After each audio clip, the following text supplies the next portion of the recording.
Welcome. In this video, we'll learn about Kali Linux VMware setup.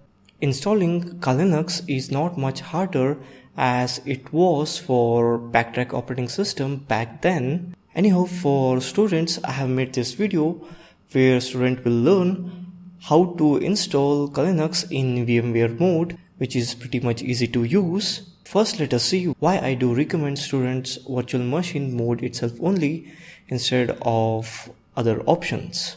It gives you a safe environment to play and explore without damaging your files, like the files of your Windows operating system or Mac operating system, and you'll not lose any kind of data in particular. Before we begin, you should have basic knowledge of virtual machine and basic knowledge of little bit of networking. If you don't know, it's fine, and some basic knowledge of Linux or Unix operating system. If you have no idea, then also it's fine. You will learn and explore with it, but you will feel a little bit of difficulties. What is required? You have to download the VMware version of Kali Linux operating system. We will see in this video, and you should have virtual machine installed. That also we will see in this video. Let's begin. First, open up browser and search for VMware version of Kali Linux. Just type Kali Linux VMware.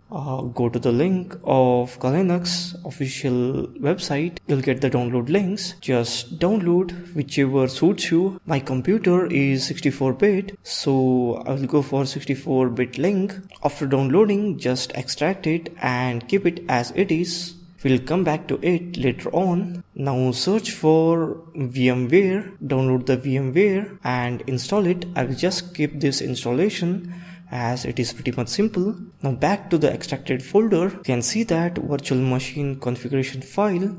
Double click on Kali Linux 2018 VM AMD64 virtual machine configuration file. You can see that Kali Linux started up in VMware. So this is how you set up Kali Linux operating system in VMware, which I do recommend to my student all the time. That's all. Thank you for watching this video.